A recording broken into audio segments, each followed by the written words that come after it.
So I just watched the last video that I recorded, and what really stood out to me was the fact that we are offered roles and we are pressured to perform those roles. Um, I don't want to, I mean, I'm tempted to say some personal stuff, but I think I'm going to resist that temptation um, it's not as cut and dry as that.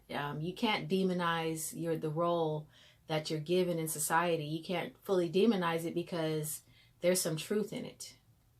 There's some so then I will share a role that I was um, playing for a really long time, and probably longer than I needed to, much longer than I needed to, and that was kind of the floozy role, the slut role, and um,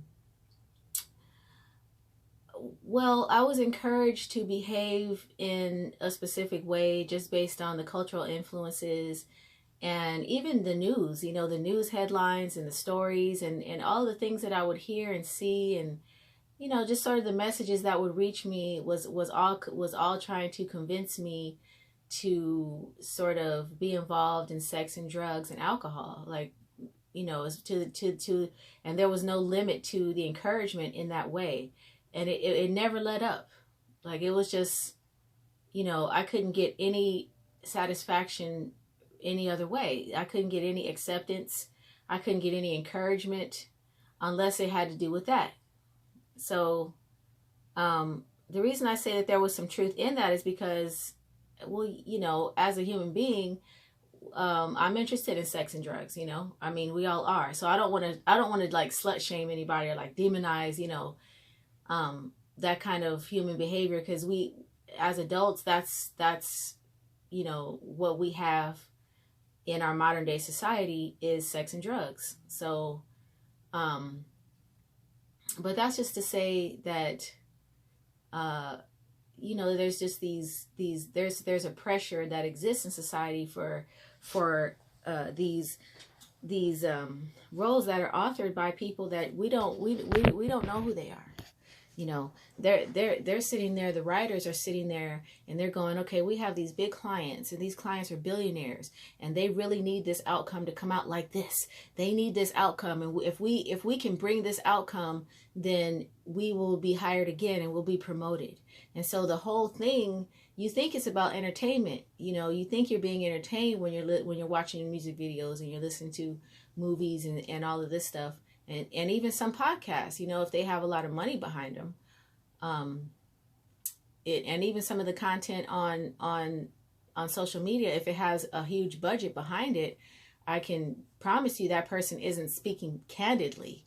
They're not exactly saying everything they want to say and the way that they want to say it, because they have sponsors now and they have to speak on behalf of the sponsors. And it's just that simple. People change when they become content providers and stuff and programmers, because they sort of have to. They sort of have to cater to the needs of the stockholders, as it were, or the shareholders. So that was one of the things that stood out for me. And the other thing was that you can't trust the news. The news is, I didn't really highlight on that very much, but the news is the number one source of fear and anxiety. It's fear porn. And there isn't any truth in the news. I don't think there's any truth in it at all. When I watch the news, I just feel so stupid. Like, this is not happening. It's so surreal to me. It just seems so surreal. And I really try to wrap my mind around the concept of believing any of it. And are there people who really sit in front of this news and believe it? Do people really believe these headlines and stuff?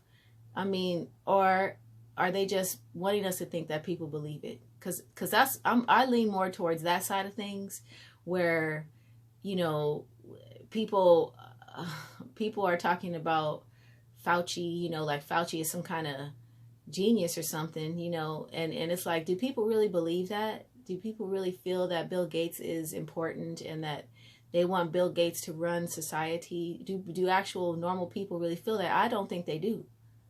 I just don't think they do. I could be wrong, you know, because I did get surprised with the whole Biden thing and how many people on um, my Facebook community were all about that Biden. I was surprised by that, but then when I looked into it deeper, I realized it's not really about the individual. It was more or less about the um, you know, just the slick mind control techniques that they use, you know, to, because it's, politics is just a game show, and they know what people want. They know how to deprive people of certain things so that people get an appetite for that thing, and then they just, you know, they offer to them in the guise of a potential candidate to run the world, but the candidate is really just like just a businessman, you know, and is just going to end up, you know, selling out the country even deeper.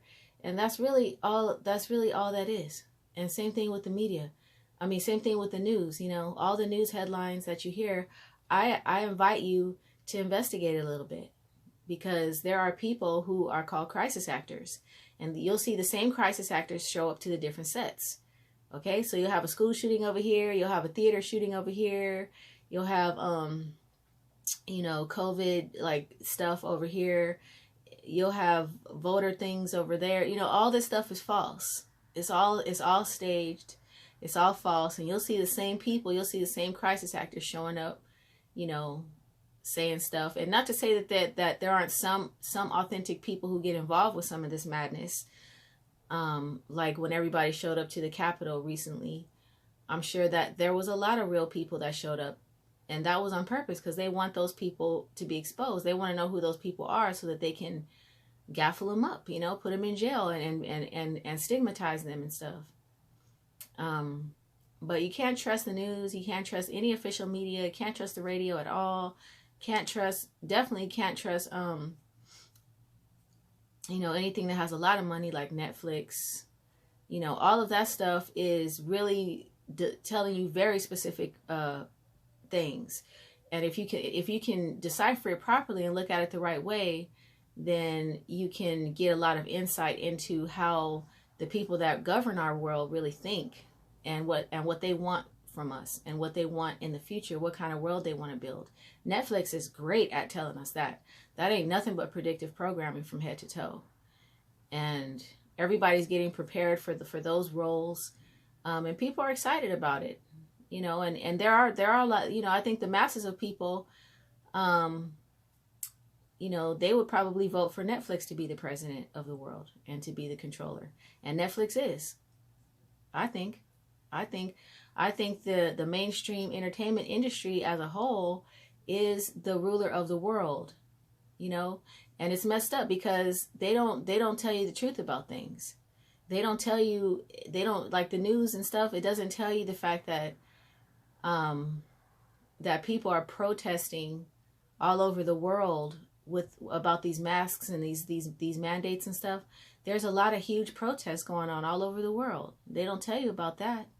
They don't show you the video, which I reposted on my Facebook feed, and I highly recommend people watch those videos on my Facebook feed, because I'm deep off in it. I'm deep off in it, okay? And I've been in it for a long time. So if I find a video and I think it's post-worthy, that's because it's post-worthy and it's something that you need to see. And if you scroll through my feed, you'll see that a lot of the videos are gone, because I put them up there because I know they're going to be gone. I'm just familiar with the system. I'm familiar with, you know, the way the algorithm works and everything at this by this time. But I posted a video there that had these African kids. I think it was Sierra Leone.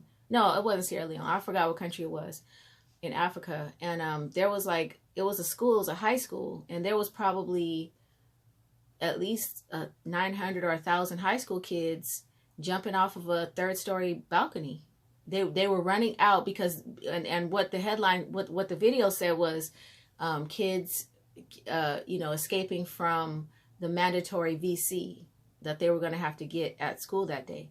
So there were kids, teenagers, African teenagers jumping off at the third story, and it's somebody, they filmed it with their phone and posted it, you know, and it was like they were risking their lives to get away from that classroom.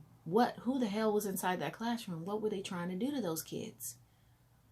You know, I mean, what the hell is going on here?